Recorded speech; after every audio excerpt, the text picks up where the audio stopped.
do. Listen, he's doing his job. Don't be an idiot. He can't do nothing.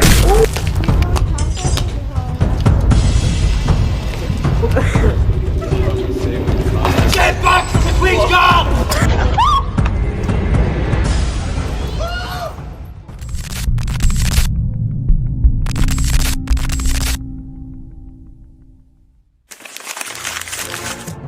Under the pale glow of moonlight, a shadow shifts where none should move.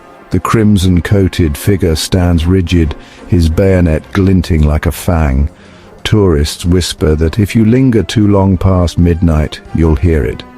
The faint creak of leather boots turning, the slow tilt of a bearskin hat, and the hollow stare of eyes that haven't blinked in hours or days. Legends say they are not entirely human. Legends, of course, are born from truth. The King's Guard are not merely soldiers. They are chosen from the elite, subjected to a recruitment process shrouded in secrecy. Candidates vanish for weeks into undisclosed facilities, emerging with steely gazes and voices stripped of hesitation.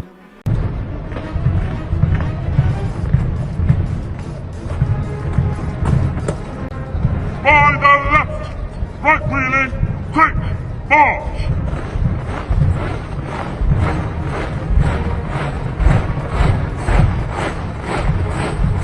Rumors persist of psychological trials designed to break the weak.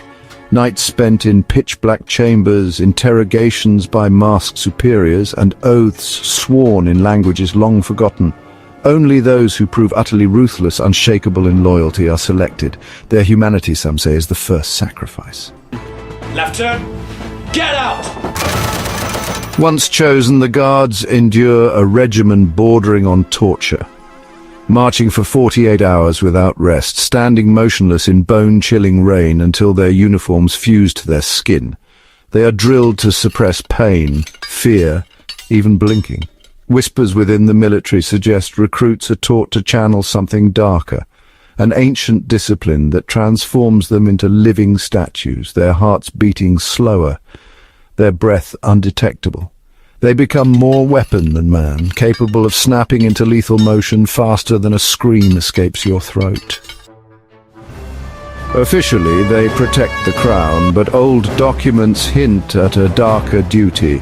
Centuries ago, a cabal of monarchs bound these guards by blood oath to defend not just the palace, but the realm itself from forces that claw at the edges of our world.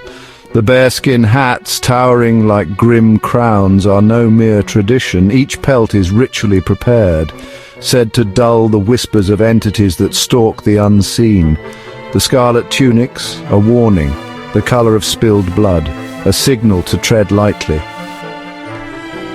The iconic bearskin hat, standing 18 inches tall, is no accident of fashion. Designed after Napoleon's defeat in 1815, its grotesque grandeur was meant to terrify, but older tales murmur of its true purpose. The hollow interior hides sigils etched in silver, a cage against possession. The hat's weight, a crushing 1.5 pounds, is a test. If a guard's neck bends even slightly, they are deemed unworthy and vanish from the ranks, permanently. Why stand motionless for hours? It's not discipline, it's detection. The guards are human tripwires, attuned to the faintest ripple of threat. Move and you concede weakness. Blink and you invite the enemy.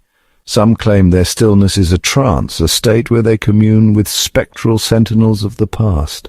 Cross the palace gates at night, and you might see their heads turn, slowly, hungrily, tracking something you cannot see. Get back!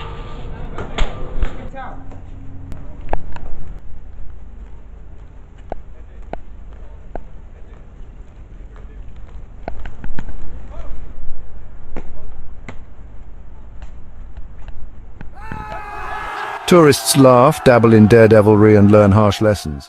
In 1986, a drunken man yanked a guard's bearskin. The guard's bayonet flashed. The man lost 2 fingers before the laugh died in his throat.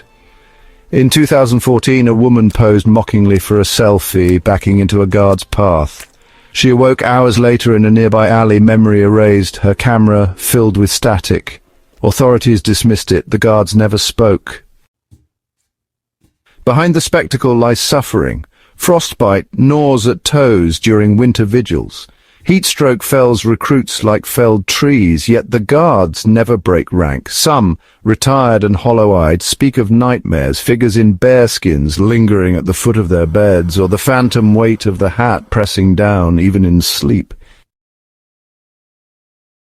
They are not props, not mascots, they are the razor's edge between order and chaos. Approach and you risk more than embarrassment. You risk awakening whatever ancient pact keeps their bayonets poised. So keep your distance, swallow your jokes, and if you value your soul, never touch the hat.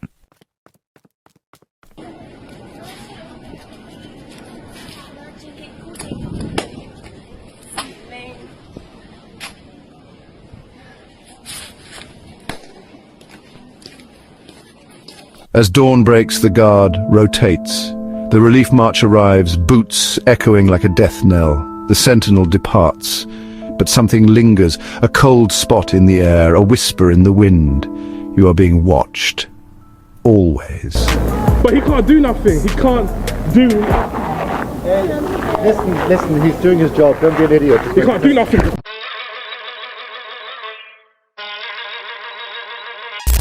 But seriously, folks, let's get real here.